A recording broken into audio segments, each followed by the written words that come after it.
రాష్ట్రంలో ఆటో కార్మికులు చేస్తున్న ఆందోళనలు ఉగ్రరూపం దాలుస్తున్నాయి.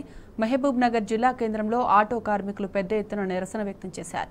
వేలాది మంది ఆటో కార్మికులు తెలంగాణ చౌరస్తాలో ఆందోళన నిర్వహించారు. అనంతరం ఎమ్మెల్యే క్యాంప్ ఆఫీసులో వినతి పత్రం అందించారు.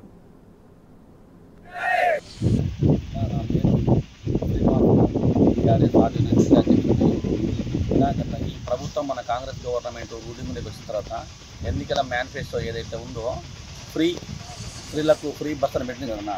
అది ఎప్పుడైతే ఫ్రీ బస్ అన్నప్పటి నుంచి దాదాపు ఇప్పటిదాకా 5-16 తగులుతున్నారు కదా. ఇప్పటికే ఆటోలు ఎక్కడికక్కడనే బాగా ఇబ్బంది పడుతున్నారు. డ్రైవర్లకు చాలా అంటే జీవన ఉపాధినే కోల్పోయే పరిస్థితి వచ్చింది. మా డ్రైవర్లకు అయితే కూడా ఇబ్బంది అన్న. రోజుకు 600 సంపాదించుకుంటారు, ఇప్పుడు 200-300 సంపాదించుకుంటున్నారు. వీళ్ళకేమో ఈఎంఐ కట్టుకోవాలన్నా ఇబ్బంది, ఇంట్లో సంసారాలు కిరాయిలు లేక చాలా ఇబ్బంది పడుతున్నారు. ఏడ్చే పరిస్థితి కూడా వచ్చేస్తుంది. మళ్ళీ ముందు ఈ డ్రైవర్లు ఇది ఇట్టనే కొనసాగితే కొందరు దాదాపు ఆత్మహత్య చేసుకునే పరిస్థితి వస్తాను. మీకు గవర్నమెంట్కి ఏం చెప్తామంటే దయచేసి ఈ ఫ్రీ బస్ ఏదైతే ఉందో దీన్ని రద్దు చేసే విధంగా మాకు కొద్దిగా రద్దు చేస్తేనే మాకు న్యాయం జరుగుతుంది. అంతకుమించి వేరే ఆప్షన్ మాకు ఏం లేదన్న. దయచేసి గవర్నమెంట్ మేము రిక్వెస్ట్ చేస్తున్నాము, దీని మీద దృష్టి సాధించాలని వారికి మా మనస్ఫూర్తిగా ఆటో యూనియన్ తరఫున. హన్మకొండ జిల్లా పరకాలలో ఆటో డ్రైవర్లు భారీ ర్యాలీ చేపట్టారు. ఈ పథకం తమ కుటుంబాలపై తీవ్ర ప్రభావం చూపుతోందని ఆగ్రహం వ్యక్తం చేశారు. ఇన్ని రోజులు ఆటోలతో జీవనోపాధి పొందిన తాము ఎలా బతకాలని ప్రశ్నిస్తున్నారు. గిరాకీ లేకపోవడంతో ప్రతి నెల ఫైనాన్స్ ఎలా కట్టాలని ప్రశ్నిస్తున్నారు.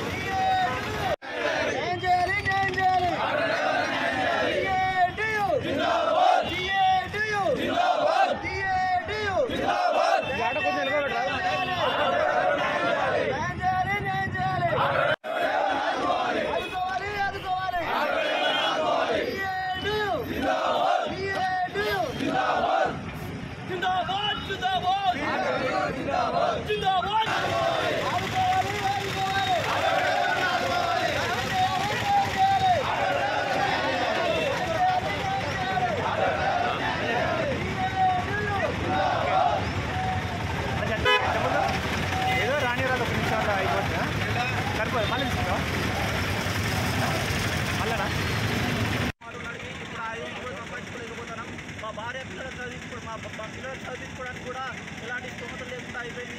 కాబట్టి మేము ఈ ధర్నా చేస్తున్నాం. అందరూ మాకు సహకరించాలని, ప్రభుత్వం కూడా మాపై దృష్టి పెట్టి మాకు సహకరించాలని, మాకు ఏదో ఒక ఉపాధి కల్పించేలా చేయాలని. అటు నాగర్ కర్నూలు జిల్లా లింగాల మండల కేంద్రంలో ఆటో డ్రైవర్లు, ఓనర్లు భారీ ర్యాలీ నిర్వహించారు. ప్రభుత్వానికి వ్యతిరేకంగా నినాదాలు చేస్తూ నిరసన తెలిపారు. గత 10 ఏళ్లలో ఇలాంటి పరిస్థితి ఎన్నడూ రాలేదని ఆవేదన వ్యక్తం చేశారు.